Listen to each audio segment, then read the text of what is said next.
So now that we've learned about where carbon dioxide is released from and why we need oxygen in the body, now you kind of understand a little bit more of the importance of the respiratory system.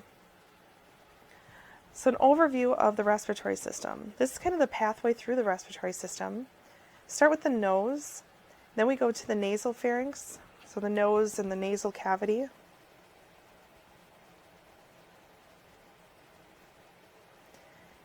The nasopharynx, oropharynx, and laryngopharynx. These are the three sections of the throat.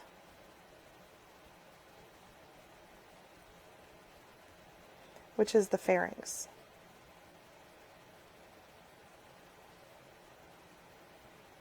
The nasopharynx is behind the nose, the oropharynx is behind the mouth, and the laryngopharynx is just by the larynx.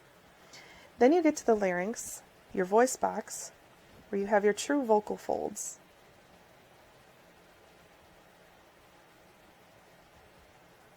You get into the trachea, which is your windpipe, and the trachea is going to branch to go to each of your two lungs. The initial branches that go from the trachea to the lung is known as a primary bronchi. From there, those branches are going to get smaller and smaller through secondary bronchi, even tertiary bronchi, bronchioles, and eventually down to the alveoli. Alveoli are grape-like clusters that serve as the site for gas exchange. Alveoli are one layer thick so that gases can diffuse freely through the cells.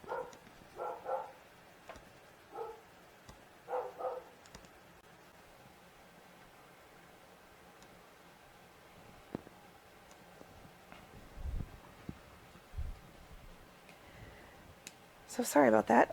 Back to the respiratory membranes. So the alveoli makes up one component of the respiratory membrane. And the blood vessel wall, the capillaries, makes up the other layer of the membrane, so that oxygen can flow in from the alveolus into the blood, and carbon dioxide can move from the blood out into the alveolus. And we'll see some diagrams of those as we go through here. So this is a picture of the respiratory tract. So you've got the nose, nasal cavity, and then you have the three segments of the pharynx or the throat. The nasopharynx is just behind the nose, the oropharynx is just behind the mouth, and the laryngopharynx is just before the larynx. The larynx here you can see has the vocal folds in it, and then you have the trachea, which eventually branches to the right and left lungs. From here, those primary bronchi are going to branch down into secondary bronchi, eventually tertiary bronchi, bronchioles, and alveolar ducts, which are going to lead to the alveoli. Here you can see the alveoli in the lungs. They look like grapes, and they're surrounded by blood vessels, these tiny capillaries. And that's going to allow for gas exchange between the inside of the respiratory tract and the bloodstream. The respiratory system is divided into two structural divisions, the upper respiratory tract and the lower respiratory tract. You may have heard of these, or referenced as such, when you've had respiratory tract infections. They usually say it's an upper respiratory tract infection or a lower respiratory tract infection. Most lower respiratory tract infections are a result of an upper respiratory tract infections.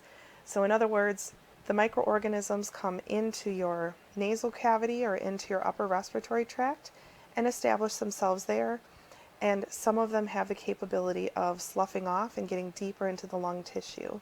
And when they start to settle into their lower respiratory tract, then they call it a lower respiratory tract infection.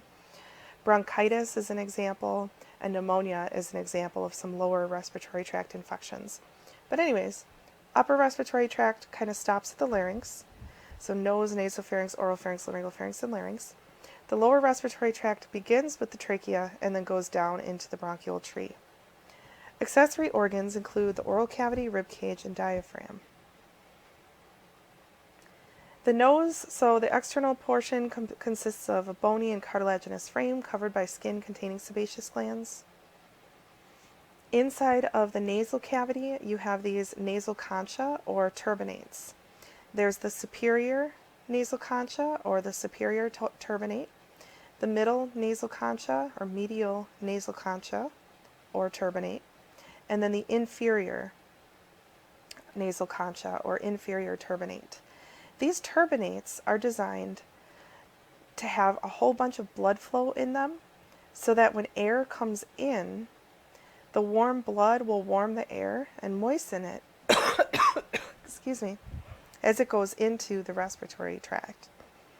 So the function of these nasal concha or nasal turbinates is to moisten and warm the air as it comes into the respiratory tract. Mucus inside of here make up the mucosa. So mucosa is just talking about a membrane that produces mucus. The mucus traps foreign materials and also dissolves chemicals for our sense of smell. A cleft palate. So this is a picture of what a cleft palate looks like. With a cleft palate, the palatine bones and sometimes maxilla fail to unite. Babies that are born like this will not be able to nurse, so they need to be tube fed until the surgery that corrects this has been performed. They won't be able to form suction around the breast, and babies that don't get this surgery will die. Sinuses. So there's several sets of sinuses around. Sinuses are cavities within the skull. The frontal sinuses are above each orbit or each eye.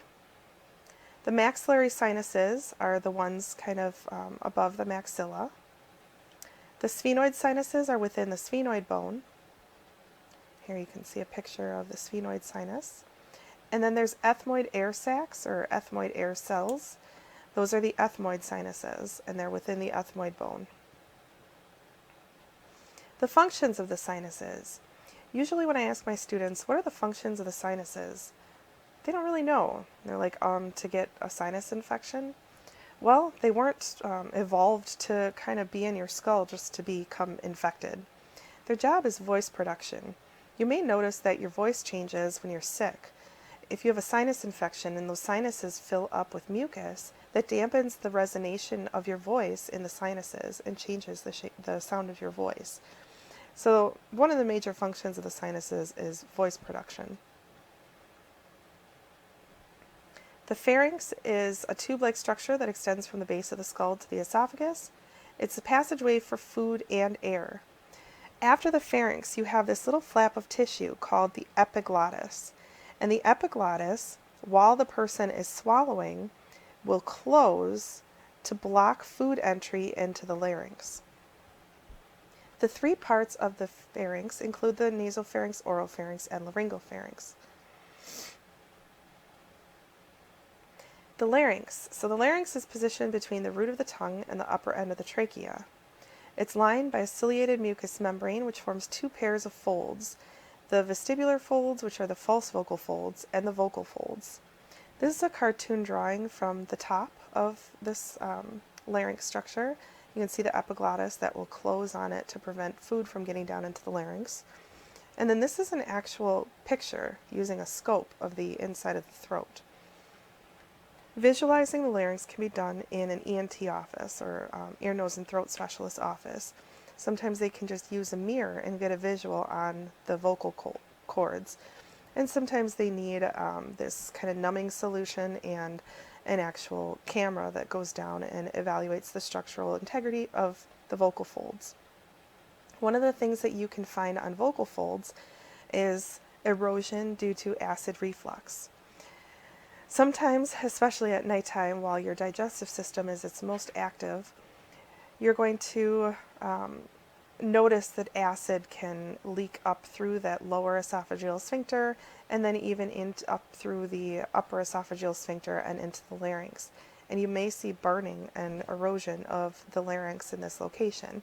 So that's one of the diagnostic methods for investigating whether the patient has acid reflux or not. The thyroid cartilage. So earlier on in the semester, when we were talking about the different types of bones, I went through the hyoid bone. And the hyoid bone is way up here in the neck, and it anchors the tongue so that the tongue can move. A lot of people think that this hyoid bone is the Adam's apple, or what we commonly call the Adam's apple, and it's not. The Adam's apple, or what we call the Adam's apple, is thyroid cartilage, and that thyroid cartilage is right here, right in front of the vocal folds. It's thought that this thyroid cartilage becomes enlarged in men in order to deepen the voice.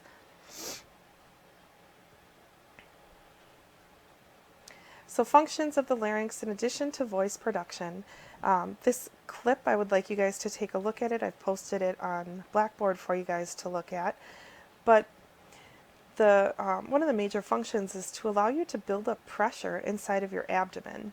And the video goes on to how that's significant, particularly in childbirth and while passing bowel movement. But take a look at the video and you'll get some more insight on the larynx.